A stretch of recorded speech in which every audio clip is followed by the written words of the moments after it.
हो चुका है आगाज, लड़का युग बदलने की तैयारी है और जीत उसी की होगी जिसका संघर्ष है जारी। तो दोस्तों हो चुका है आगाज लड़का, यानी कि आपका बीपीएससी टीआरई 2.0 आ चुकी है और अब इसकी तैयारी स्टार्ट कर दीजिए। क्या करना है, कैसे करना है, कितनी क्वालिफिकेशन चाहिए, कितने जितने भी आप सभी के डाउट हैं बीपीएससी टीआरई 2.0 से रिलेटेड, सारे के सारे डाउट इस वीडियो में क्लियर होने वाले हैं। कौन कौन से डाउट है जो आपके मेनली, जैसे कि एज क्या होनी चाहिए, उम्र सीमा क्या है और नेगेटिव मार्किंग होगी या नहीं होगी, इसके अलावा योग्यता क्या होने वाली है, क्वालिफिकेशन क्या है, सीटेट और बीटेट का क्या लोचा है, क्या पंगा है, कितने नंबर होने चाहिए, ठीक है। इसके अलावा सीटेट एप्रिंग वाले फिल कर पाएंगे या नहीं कर पाएंगे, बीएड बीटीसी का क्या पंगा है, कौन अप्लाई कर पाएगा, ठीक है। इसके अलावा सिलेबस क्या होने वाला है, वेतन क्या होने वाला है, सब्जेक्ट कॉम्बिनेशन, सबसे बड़ा डाउट है सब्जेक्ट कॉम्बिनेशन, यानी कि सब्जेक्ट कॉम्बिनेशन आपका नहीं बन रहा है, आप आवेदन कर पाएंगे या नहीं कर पाएंगे, आपका ग्रेजुएशन में क्या सब्जेक्ट था, आपको कौन से सब्जेक्ट से अप्लाई करना है, इसके अलावा एग्जाम पैटर्न क्या होने वाला है और आपका तैयारी कैसे करनी है, इस पर भी हम लोग लास्ट में डिस्कस करेंगे। तो दोस्तों मैं आपको पहले ही बता दे रहा हूं, वीडियो लंबा होगा, वीडियो बड़ा जाएगा, तो अगर आप सीरियस कैंडिडेट है तो वीडियो को पूरा जरूर देखिए, बिल्कुल स्किप मत करना, वरना आप बिल्कुल भी अगर आप स्किप कर देते हैं फिर आपके दिमाग में कोई ना कोई कंफ्यूजन बनी रहेगी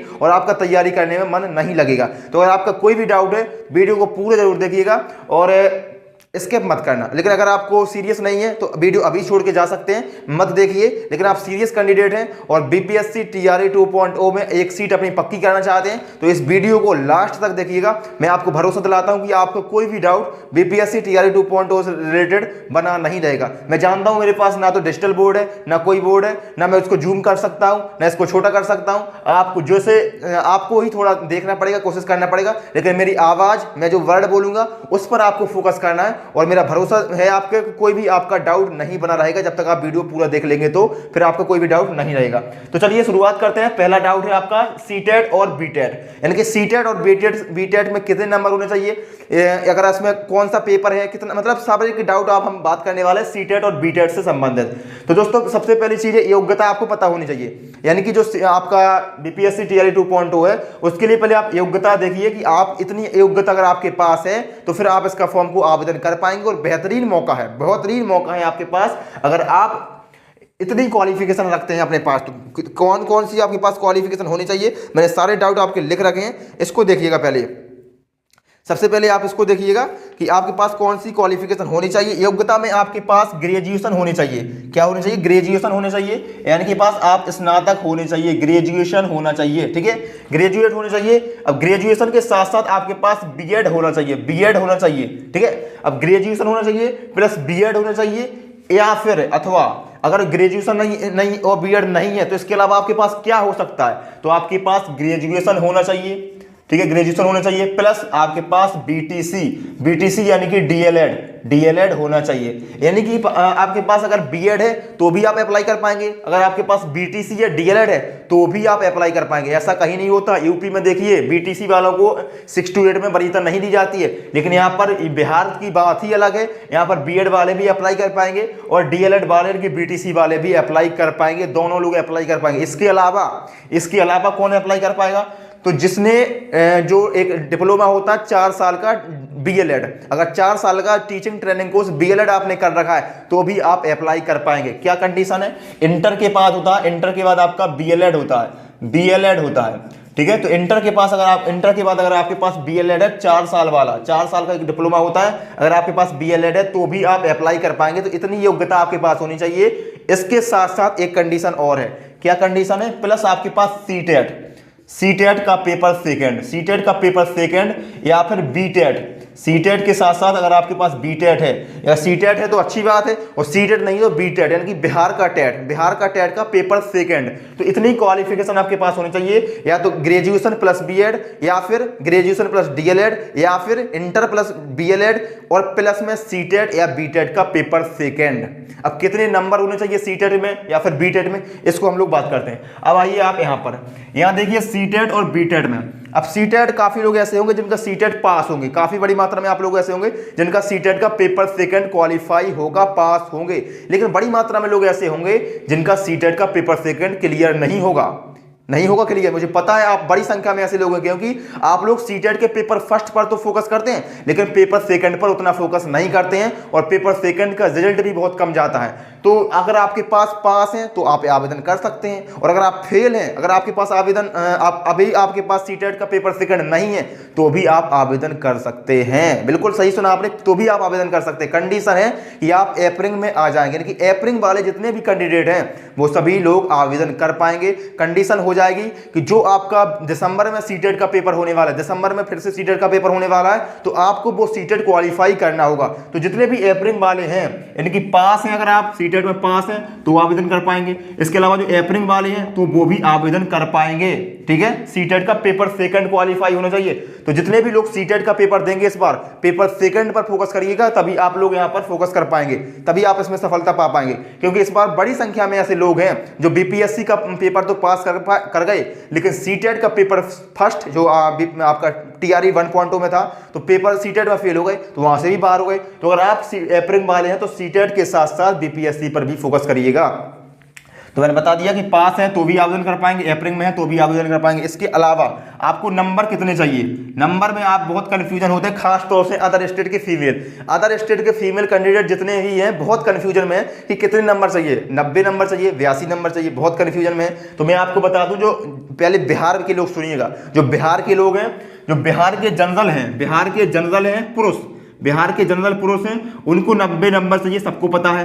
लेकिन बिहार की जो जनरल महिला हैं, फीमेल हैं उनको 82 नंबर चाहिए। इसके अलावा जो भी कैटेगरी है, ओबीसी कैटेगरी में अगर आप मेल हैं तो 82 नंबर, फीमेल हैं तो भी 82 नंबर। लेकिन अगर SC ST PH कैंडिडेट हैं वो बिहार के हैं, SC ST PH कैंडिडेट हैं बिहार के हैं तो 75 नंबर चाहिए सीटेट के पेपर सेकंड में। अगर आपके पास सीटेट में इतने नंबर हैं तो आप आवेदन कर पाएंगे। मेरे शब्दों पर ध्यान दीजिएगा, मैं एक एक चीज को लिखूंगा नहीं, मैं आपको बताऊंगा, तो आप मेरी बातों को अच्छे से सुनिएगा जिसमें आपको कोई भी डाउट ना रहे। तो मैंने बता दिया है सीटेट में कितने नंबर चाहिए, बिहार के लोगों को, जनरल को 90, जनरल महिला को 82, ओबीसी को भी 82 चाहे वो महिला हो चाहे पुरुष हो, SC ST female, SC ST PH चाहे वो मेल हो या फिर फीमेल हो 75। इसके अलावा जो अदर स्टेट के हैं, सबसे बड़ा डाउट इनका है अदर स्टेट। मैं आपको बता दूं अदर स्टेट के जितने भी लोग हैं वो जनरल कैटेगरी में काउंट होते हैं बिहार में। अब जनरल कैटेगरी में काउंट होते हैं इसका मतलब क्या है कि आपको आरक्षण का लाभ नहीं मिलेगा।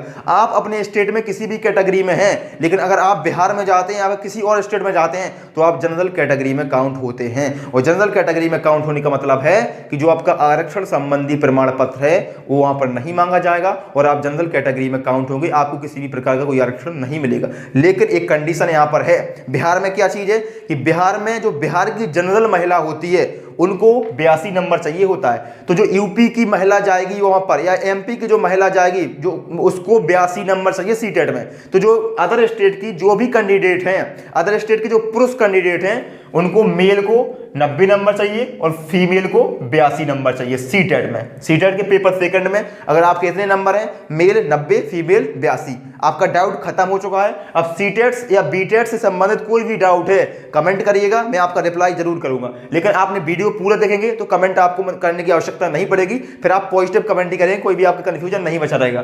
तो मैंने बता दिया कि आपको इतने नंबर चाहिए। अब बात करते हैं बीएड और डीएलएड, यानी कि बीएड वाले पास होंगे तभी अप्लाई कर पाएंगे या डीएलएड वाले पास होंगे तभी अप्लाई कर पाएंगे, या फिर आप अभी चल रहा है, अभी आपका टीचिंग ट्रेनिंग कोर्स कंप्लीट नहीं हुआ है, आप अप्रैल में हैं तो भी आप आवेदन कर पाएंगे। यानी कि पास हैं तो भी आवेदन कर पाएंगे, इसके साथ साथ अप्रैल में है तो भी आवेदन कर पाएंगे। ठीक है, कोई दिक्कत कोई समस्या आपको नहीं होगी, अगर आप अप्रैल में है तो भी आवेदन कर पाएंगे। कंडीशन क्या है, कंडीशन में है कि अगर आप बीएड और डीएलएड के अंतिम सेमेस्टर में होने चाहिए, अंतिम सेमेस्टर यानी कि आपका लास्ट सेमेस्टर होना चाहिए। ठीक है, अगर आप लास्ट सेमेस्टर में हैं, लास्ट सेमेस्टर में अगर आप बीएड के लास्ट सेमेस्टर में या फिर डीएलएड के लास्ट सेमेस्टर में हैं तो आप लोग आवेदन कर पाएंगे। लास्ट सेमेस्टर, ठीक है। अब ये मत पूछना कि अब मैं तीसरे सेमेस्टर में हूं, मैं दूसरे सेमेस्टर में हूं, मैं अप्लाई कर पाऊंगा या नहीं कर पाऊंगा, तो नहीं कर पाओगे। अगर आपके पास अंतिम सेमेस्टर में अगर आप हैं तो आप आवेदन कर सकते हैं और कर पाएंगे, या तो पास होना चाहिए या फिर लास्ट सेमेस्टर में होने चाहिए, तो फिर आप आवेदन कर पाएंगे, कोई भी समस्या नहीं होने वाली है। इसके अलावा बात करते हैं कुल कितने पद होने वाले हैं, कितनी वैकेंसी आने वाली, कितनी सीटें हैं। तो यहाँ पर देखिएगा लगभग आपके 70,000 के लगभग पद होने वाले हैं। जो अभी भर्ती आएगा उसमें 70,000 पद होंगे। ठीक है, सबसे बड़ी भर्ती होने वाली है 6 to 8 के लिए, यानी कि जूनियर लेवल के लिए। कितनी होने वाली है?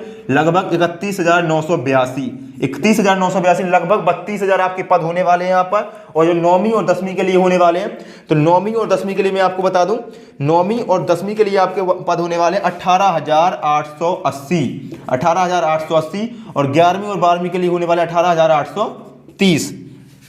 ठीक है, तो सबसे ज्यादा पद आपके 6 to 8 में है, यानी कि जूनियर में है, लगभग 32,000, और 9वीं 10वीं में 18,880, और 11वीं 12वीं में 18,830। अब आपका एक डाउट होगा कि 9वीं 10वीं और 11वीं 12वीं के लिए कौन आवेदन कर पाएगा? तो 9वीं 10वीं के लिए आपके पास आप डीएलएड वाले जो भी हैं, बीटीसी वाले जो भी हैं, वो आवेदन नहीं कर पाएंगे, सिर्फ और सिर्फ बीएड वाले ही आवेदन कर पाएंगे। लेकिन कंडीशन क्या है कि बीएड के साथ साथ आपके पास बिहार के सुपरटेट का पेपर फर्स्ट क्लियर होना चाहिए 9वीं 10वीं के लिए, और बिहार के सुपरटेट का पेपर सेकंड क्वालिफाई होना चाहिए 11वीं 12वीं के लिए। तो आप एक चीज समझ लीजिए कि जो लोग बिहार के हैं वो ही यहाँ पर आवेदन कर पाएंगे, क्योंकि बिहार का सुपरटेट उन्हीं के पास होगा। जो अदर स्टेट के हैं उनके पास बिहार का सुपरटेट का पेपर फर्स्ट और पेपर सेकंड नहीं होगा। मैक्सिमम लोगों के पास 1% के पास होगा तो वो आवेदन कर पाएंगे।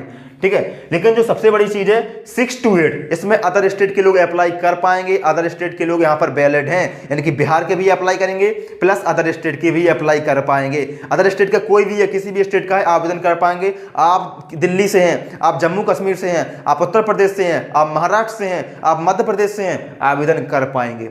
तो दोस्तों कहीं भी भर्ती नहीं आ रही है, खासतौर से उत्तर प्रदेश में सूखा पड़ा है। ठीक है, तो मेरी तो यही इच्छा होती है कि अगर कहीं भी भंडारा हो रहा है, कहीं भी लंगर बढ़ रहा है और हम उसके योग्य हैं, तो जाइए और उस लंगर को खाइए। तो ऐसी बात पर बिहार में लंगर हो रहा है 6 to 8 के लिए, और आप योग्य हैं, आप आवेदन कर पाएंगे। तो यूपी वाले हों या किसी भी स्टेट वाले हों, आवेदन करिए, और अच्छा मौका है। लगभग 32,000 पद होने वाले हैं। और आप वेतन की भी बात करेंगे, वेतन कितना मिलने वाला, सबसे बड़ी चीज तो सैलरी है ना, कि बिहार में चले जाएंगे लेकिन सैलरी कितनी मिलेगी बिहार में, इस पर भी हम लोग बात करते हैं। तो कुल पद मैंने बता दिया। सीटेट से संबंधित कोई भी डाउट आपका नहीं होगा, और बीएड और डीएलएड की भी हम लोगों ने बात कर ली है। अब आपका क्वेश्चन है वेतन कितना मिलेगा।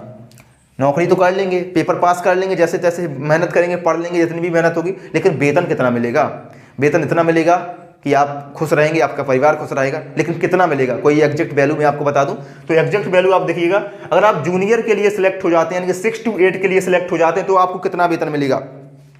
6 to 8 के लिए अगर आप सिलेक्ट हो जाते हैं, तो मैं आपको बता दूं, जो इसका बेसिक पे होता है, यानी कि जो ग्रेड पे होता है, वो 28,000 होता है। 28,000 ग्रेड पे होता है 6 to 8 के लिए। लेकिन ग्रेड पे के साथ साथ आप सभी को पता है कि जो इसमें डीए जोड़ा जाता है, डीए जो महंगाई भत्ता होता है, कितना होता है? तो लगभग 42%, लगभग 42% आपका डीए जोड़ा जाता है, और 42% होता है 11,760। इसके अलावा आपका एचआरए जोड़ा जाता है, एचआरए जो 8% एचआरए होता है। इसके अलावा सीटीए जोड़ा जाता है, इसके अलावा एमए जोड़ा जाता है। तो सीधी आपकी कितनी सैलरी बनेगी उसको बताता हूं मैं। तो सीधी सैलरी जो आपके हाथ में सैलरी मिलने वाली है, वो मिलने वाली है आपको 45,000 और 45,130 रुपए। 45,130 आपकी नेट सैलरी होने वाली है। और ठीक है, आपकी ग्रॉस सैलरी कितनी होती है? 49,050 आपकी ग्रॉस सैलरी होती है। लेकिन आपको 45,130 रुपए इन हैंड मिलेगा। आप सोचिए कि 45,000 कोई छोटी मोटी चीज तो है नहीं, अच्छी खासी सैलरी है। तो 45,000 अगर आपको यहाँ पर मिलना है, तो उसके लिए आपको पढ़ना तो पड़ेगा, और पढ़ना पड़ेगा तो वीडियो को लाइक करना पड़ेगा, चैनल को सब्सक्राइब करना पड़ेगा, क्योंकि ऐसी इन्फॉर्मेशन आपको यहीं पर मिलती है। ठीक है, तो सैलरी आपको 45,000 होने वाली है। और अब बात करते हैं 9वीं और 10वीं के लिए। 9वीं और 10वीं के लिए जो सीधी सैलरी में बात करता हूँ, टोटल कितनी मिलने वाली है। जैसे यहाँ पर 45 मिलेगी, तो यहाँ पर आपको लगभग 49,630 आपको 9वीं 10वीं के लिए मिलेगी। और 11वीं 12वीं के लिए आपको लगभग 51,130 रुपए आपको 11वीं 12वीं के लिए मिलेगी। यहाँ पर 6वीं और 8वीं के लिए जो ग्रेड पे होता है वो 28,000 होता है, और 9वीं 10वीं के लिए जो ग्रेड पे होता है वो 31,000 होता है, और 11वीं और 12वीं के लिए जो ग्रेड पे होता है वो 32,000 होता है। लेकिन सबसे ज्यादा आप लोगों की यही डिमांड है कि 6 to 8 यानी कि जूनियर लेवल के लिए बात करिए, तो जूनियर लेवल में आपको 45,000 रुपए मिलने वाला नगद। आपके अकाउंट में 45,000 रुपए हर महीने डिपॉजिट होगा। तो सोचिए, जब आपके फोन में वो मैसेज आएगा 45,000 डिपॉजिट हो चुके हैं, तो आपको कितनी प्रसन्नता होगी। उस चीज को सोचिए, समझिए और तैयारी में लग जाइए। ठीक है, तो वेतन की बात कर ली। अब भाई साहब वेतन तो बात कर ली, लेकिन अब आपको ये तो पता होना चाहिए कि हमें पढ़ना कैसे है और पढ़ना क्या है, हम किस चीज में आवेदन कर पाएंगे। ठीक है, सब्जेक्ट कॉम्बिनेशन क्या है, सबसे ज्यादा डाउट तो इसी चीज का है। ठीक है। तो जूनियर लेवल के लिए यानी कि 6 to 8 के लिए मैं आपको बता दूं, अच्छे से समझिएगा, कोई भी डाउट आपका नहीं रहेगा। 3 प्रकार के टीचर होते हैं 6 to 8 में, 3 प्रकार के टीचर होते हैं, ठीक है। और तीनों प्रकार के टीचर के लिए आपकी बम्पर भर्ती निकली है 32,000, ठीक है। तो कितनी, जो पहला जो टाइप होता है वो होता है मैथ और साइंस के टीचर, यानी कि गणित और विज्ञान के अध्यापक। तो गणित और विज्ञान के अध्यापक में से आवेदन कर सकते हैं। इसके अलावा दूसरे अध्यापक होते हैं SST के, यानी कि सामाजिक विज्ञान के अध्यापक, ठीक है। इसके अलावा तीसरे सब टीचर होते हैं भाषा के, यानी कि लैंग्वेज के टीचर। तो आप कौन से स्ट्रीम में इसको आप अपना आवेदन करेंगे? आप मैथ साइंस में आवेदन करेंगे, आप SST में आवेदन करेंगे, या फिर आप भाषा में आवेदन करेंगे? इसको समझिएगा, कोई भी आपका डाउट नहीं रहेगा, ठीक है। तो मैं आपको बता दूं 6 to 8 में 3 प्रकार के टीचर होते हैं, मैथ साइंस हो गया, SST हो गया और भाषा हो गया।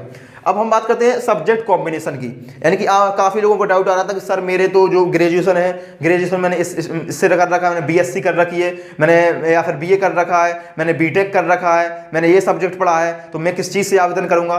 तो आप यहाँ पर समझिएगा, यहाँ पर कोई भी चीज़ आपके BEd और DLED से रिलेटेड नहीं है। अगर आप सोचे कि मेरे BEd में ये सब्जेक्ट थे, ये टीचिंग ट्रेनिंग कोर्स था, तो उसको अलग है। यहाँ पर आपका ग्रेजुएशन मैटर करता है, यानी कि जो आपका ग्रेजुएशन मांगा जा रहा है ना, तो ग्रेजुएशन में आपका कौन सा सब्जेक्ट होना चाहिए और क्या कॉम्बिनेशन होता है। तो यहाँ पर बहुत ही आसानी से आपका कॉम्बिनेशन बन जाता है। मैं आपको बताऊं, पहली चीज है, हम बात करते हैं मैथ और साइंस के लिए। तो मैथ और साइंस के लिए कौन कौन आवेदन कर पाएगा? अगर आपके ग्रेजुएशन में, ठीक है, मैं आपको बता दूं, अगर आपने स्नातक स्तर पर, स्नातक स्तर मतलब ग्रेजुएशन लेवल पर अगर आपने मैथ पढ़ा हो, मैथ और साइंस का पढ़ना है तो मैथ तो पढ़ना चाहिए, मैथ पढ़ा हो, यानी कि मैथ हो आपके ग्रेजुएशन में। इसके अलावा फिजिक्स हो, मैथ हो या फिर फिजिक्स हो, ठीक है, या फिर आपका केमिस्ट्री हो, या फिर बायोलॉजी हो, या फिर जूलॉजी हो, या फिर बॉटनी हो, यानी कि साइंस की कोई भी स्ट्रीम हो। अगर आप मैथ और साइंस के लिए आवेदन कर रहे हैं तो आपके ग्रेजुएशन में आपने पढ़ा होगा, तो उसमें मैथ होगा या फिर फिजिक्स होगा या फिर केमिस्ट्री होगा या फिर बायोलॉजी होगा या फिर जूलॉजी होगा या फिर बॉटनी होगा।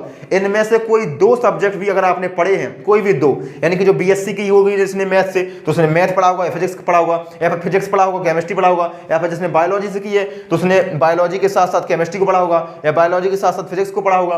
तो कोई भी 2 सब्जेक्ट आपके होना चाहिए, 2 सब्जेक्ट कोई भी अगर आपके ग्रेजुएशन में है, इनमें से कोई भी 2 सब्जेक्ट अगर आपके हैं, या तो मैथ फिजिक्स है, या फिर मैथ केमिस्ट्री है, या फिर फिजिक्स बायो है, या फिर आपकी केमिस्ट्री, कोई भी 2 सब्जेक्ट है, कोई भी दो सब्जेक्ट, कोई भी 2, एक कंडीशन नहीं है कि एक कंपलसरी है, कोई भी 2 होने चाहिए। बहुत अच्छी बात है। अगर आप यूपी में आवेदन करते हैं तो यूपी में कंडीशन होती है कि आपको मैथ के साथ फिजिक्स होना चाहिए या फिर मैथ के साथ केमिस्ट्री होना चाहिए, लेकिन यहाँ पर कोई भी कंडीशन नहीं है। अगर आपके ग्रेजुएशन में इनमें से कोई भी 2 सब्जेक्ट हैं तो आप मैथ और साइंस के लिए आवेदन कर पाएंगे, कर देना बिल्कुल ठोक के, ठीक है। अब बात करते हैं SST के लिए। अगर आपको SST का टीचर बनना है, SST से आवेदन करना है, तो आपके पास ग्रेजुएशन में क्या होना चाहिए? यहाँ पर समझिएगा, स्नातक स्तर पर आपके या तो हिस्ट्री हो, इतिहास हो, भूगोल हो, पॉलिटी हो, या तो हिस्ट्री हो, ज्योग्राफी हो, पॉलिटी हो, इसके अलावा दर्शन शास्त्र हो, इसके अलावा मनोविज्ञान हो, इसके अलावा गृह विज्ञान हो, ठीक है, फिलॉसफी हो, गृह विज्ञान हो, इसके अलावा अर्थशास्त्र हो, इसके अलावा वाणिज्य हो, यानी कि जो कॉमर्स वाले हैं, वाणिज्य कॉमर्स अगर आपने पढ़ी है तो अभी आप आवेदन कर पाएंगे। इसके अलावा समाजशास्त्र हो, ठीक है, और इसके अलावा मनोविज्ञान मैंने आपको बता ही दिया है। इसके अलावा दर्शन शास्त्र भी मैंने आपको बता दिया है, या फिर गृह विज्ञान हो। इनमें से कोई भी 2 सब्जेक्ट हैं अगर आपके स्नातक स्तर पर, ग्रेजुएशन लेवल पर, अगर आपके इतिहास पढ़ी है आपने, भूगोल पढ़ी है, पॉलिटी पढ़ी है, राजनीति शास्त्र पढ़ी है, दर्शन शास्त्र पढ़ी है, अर्थशास्त्र पढ़ी है, वाणिज्य कॉमर्स पढ़ी है, मनोविज्ञान पढ़ा है, समाजशास्त्र पढ़ा है, गृह विज्ञान पढ़ा है, इनमें से कोई भी आपने 2 सब्जेक्ट पढ़े हैं ग्रेजुएशन लेवल पर, कोई भी दो, कंडीशन नहीं है कि कौन से 2 होने चाहिए, कोई भी 2 आपने अगर इनमें से कोई पढ़े हैं तो आप SST से आवेदन कर सकते हैं और अच्छे से आवेदन करेंगे, कोई भी समस्या आपको नहीं होगी। अब बात करते हैं लैंग्वेज की। तो लैंग्वेज में आपके जैसे आपकी भाषा में हो गई, हिंदी हो जाएगी, पहली तो हिंदी हो जाएगी और दूसरी आपकी मान लीजिए इंग्लिश हो जाएगी। तो अगर आपको भाषा का टीचर बनना है, इंग्लिश भाषा के टीचर से अप्लाई करना है, तो हिंदी पढ़ी होगी या फिर इंग्लिश पढ़ी होगी, तो आपने BA कर रखा होगा या BCom कर रखा होगा, स्नातक स्तर पर ग्रेजुएशन लेवल पर आपने BA ऑनर्स कर रखा होगा, यानी हिंदी से BA ऑनर्स कर रखा होगा या फिर इंग्लिश से BA ऑनर्स कर रखा होगा, तो आपने हिंदी पढ़ी होगी या फिर इंग्लिश पढ़ी होगी, या फिर आपका सब्सिडरी सब्जेक्ट के रूप में कोई भी सब्जेक्ट है, सब्सिडरी सब्जेक्ट में अगर कोई भी आपकी हिंदी है, इंग्लिश है, तो भी आप आवेदन कर पाएंगे भाषा के टीचर के रूप में। तो मैंने बता दिया है। अगर आपका इनमें से कोई 2 सब्जेक्ट है तो आप एसएसटी से आवेदन करेंगे, और इनमें से कोई भी 2 सब्जेक्ट है तो आप मैथ और साइंस से आवेदन करेंगे, या फिर आपका लैंग्वेज है तो आप लैंग्वेज से आप आवेदन कर पाएंगे। तो आपकी जो भी समस्या थी सब्जेक्ट कॉम्बिनेशन से संबंधित यहाँ पर सॉल्व हो चुकी हैं। अब आपको कोई डाउट यहाँ से नहीं होगा शायद। फिर भी अगर आपको कोई भी डाउट है सब्जेक्ट कॉम्बिनेशन से संबंधित कि आपको किस चीज़ से आवेदन करना है तो कमेंट कर देना, मैं आपका रिप्लाई दे दूंगा। ठीक है, इसके अलावा हम बात करते हैं एग्जाम पैटर्न क्या होने वाला है। आपका एग्जाम पैटर्न क्या होने वाला है, कैसे क्वेश्चन पूछे जाने हैं और कितने पेपर होने वाले हैं। ठीक है, कितने नंबर का होने वाला है, नेगेटिव मार्किंग होनी है नहीं होनी है। ठीक है, इसको देखिएगा, यहाँ पर देखिए। तो एग्जाम पैटर्न के लिए आप समझिए कि आपके 2 पेपर होंगे। कितने पेपर होंगे? 2 पेपर होंगे। ठीक है, 2 पेपर होंगे। अब 2 पेपर, आप 2 पेपर देख के यहाँ पर परेशान मत हो जाना। ठीक है, 2 पेपर कुछ नहीं है, 2 पेपर। दूसरा पेपर बिल्कुल हलवा है, पहला पेपर बिल्कुल हलवा है और दूसरा पेपर आपका मेन है। 2 पेपर होने हैं। पहला पेपर आपका यहाँ देखिएगा, दूसरा आप यहाँ देखिएगा। जो आपका पहला पेपर होगा वो आपका लैंग्वेज का होगा, यानी कि भाषा का पेपर होगा पहला, और इसको आपको सिर्फ और सिर्फ क्वालिफाई करना होता है, पास करना। नंबर इसके एक भी ऐड नहीं होंगे। कितने नंबर का होता है? 100 नंबर का पेपर होगा लैंग्वेज का। अब लैंग्वेज में आपके 2 पोर्शन होते हैं, ए और बी समझिएगा। पहली आपकी होगी हिंदी लैंग्वेज, हिंदी, इसके अलावा हिंदी या फिर उर्दू, हिंदी उर्दू या फिर बांग्ला, हिंदी उर्दू या बांग्ला। इसके आपके 75 क्वेश्चन पूछे जाते हैं, 75। और दूसरा जो आपका पोर्शन होता है वो होता है इंग्लिश का।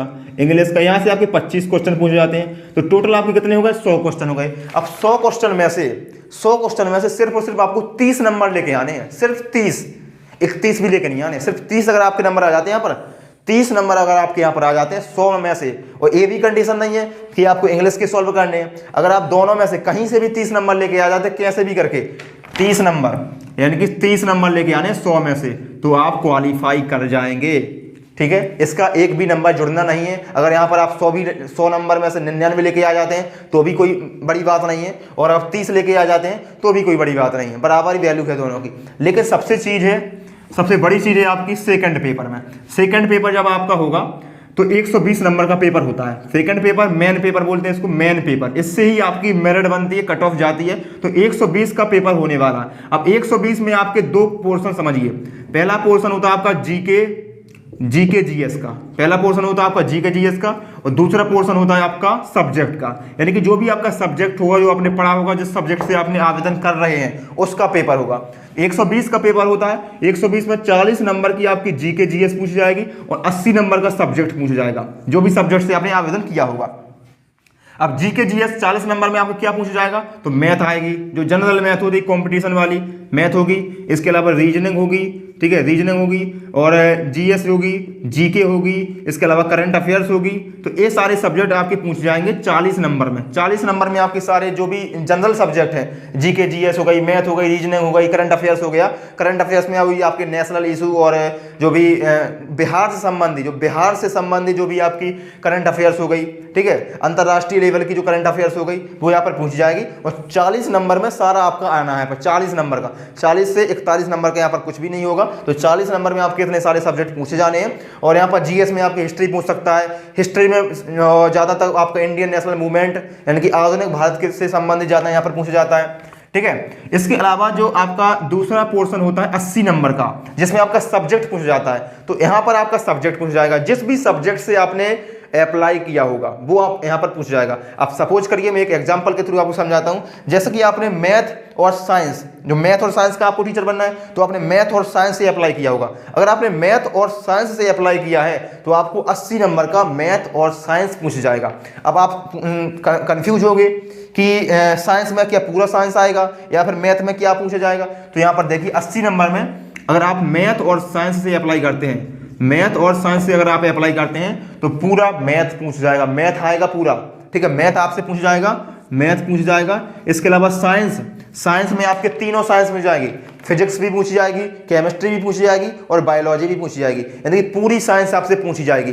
ठीक है, तो मैंने बता दिया आपको 120 का पेपर होगा, 120 में 40 आपके जीके जीएस के होंगे, ठीक है। जो जनरल पेपर जो सभी के लिए कॉमन होगा, चाहे वो एसएसटी से भरेगा तो भी आपका आएगा 40 नंबर का, चाहे वो लैंग्वेज से फिल करेगा तो भी आपका 40 नंबर का यहाँ पर कॉमन होगा। लेकिन जो मेन चीज है 80 नंबर यहाँ पर आपका सब्जेक्ट होगा, और जिस भी सब्जेक्ट से आप फॉर्म को फिल करेंगे वही आपका पूछ जाएगा। मैथ साइंस से आवेदन करते हैं तो मैथ पूछ जाएगी और साइंस पूछ जाएगी। साइंस में तीनों साइंस, फिजिक्स, केमिस्ट्री, बायो सारा का सारा पूछ जाएगा। इसके अलावा आपको कुछ भी नहीं पूछा जाएगा कि आपका यहाँ पर हिस्ट्री पूछ ले, संस्कृत पूछ ले, इंग्लिश पूछ ले, कुछ भी नहीं आपका यहाँ पर पूछा जाएगा, ठीक है। तो जो भी आपके डाउट थे मैंने आपके कंप्लीट कर दिए, क्लियर कर दिए। अब मैं आपको एक चीज़ और बता दूं, नेगेटिव मार्किंग नहीं होनी है, ठीक है। नेगेटिव मार्किंग का कोई भी सवाल पैदा नहीं होता है, तो जो नेगेटिव मार्किंग थी वो आपकी नहीं होनी है। यानी कि आप पूरे क्वेश्चन को अटेम्प्ट कर सकते हैं, तुक्का भी लगा सकते हैं, क्योंकि नेगेटिव मार्किंग आपकी होनी नहीं है, ठीक है। इसके अलावा जो एक और डाउट है एज, यानी कि उम्र क्या होने वाली, कितने उम्र तक के लोग इसमें आवेदन कर पाएंगे। तो एज को समझिएगा, जो जनरल कैटेगरी के लोग हैं उनके लिए आपकी उम्र 37 साल होने वाली है, 37 साल, ठीक है। जनरल कैटेगरी के चाहे वो पुरुष हो या फिर स्त्री हो, अगर आप 37 साल से ज़्यादा के हैं तो आप अप्लाई नहीं कर पाएंगे। 37 से कम होना चाहिए, कम से कम। मिनिमम एज कितनी है, तो मिनिमम है 21 से 37, यानी कि 21 से 37 जनरल के लिए, और 21 से 40 ओबीसी के लिए, और 21 से 43 आपकी SC ST PH कैंडिडेट के लिए। इतनी आपकी एज हो गई।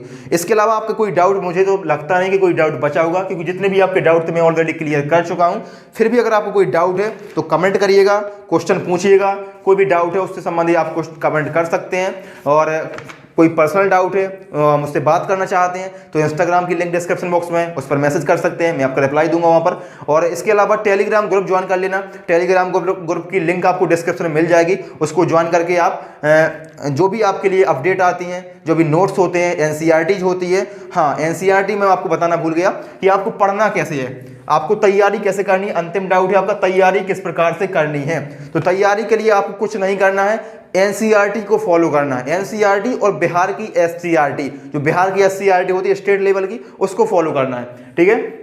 जैसे कि आप जूनियर लेवल के लिए 6 to 8 के लिए आप आवेदन करते हैं तो आपको NCERT फॉलो करना पड़ेगा। अब जैसे आप मैथ और साइंस से आवेदन किया तो मैथ की NCERT के जितने भी क्वेश्चन दिए हैं, जितने भी लेवल के दिए हैं, आप 6 to 8 के लिए कर रहे हैं तो 6 से लेके पूरी 10th तक या फिर 12th तक NCERT को पढ़िएगा। इसके अलावा साइंस की NCERT पढ़िएगा। साइंस में 6वीं से लेके 12वीं तक की सारी NCERT पढ़िएगा, ठीक है। अगर इसके अलावा आपको कोई और बुक फॉलो करना है जिसमें NCERT के आधार पर उसको माना जाता है तो उसको भी पढ़ सकते हैं, वो आपकी पर्सनल चॉइस है। लेकिन मैंने आपको बता दी तैयारी कैसे करनी है।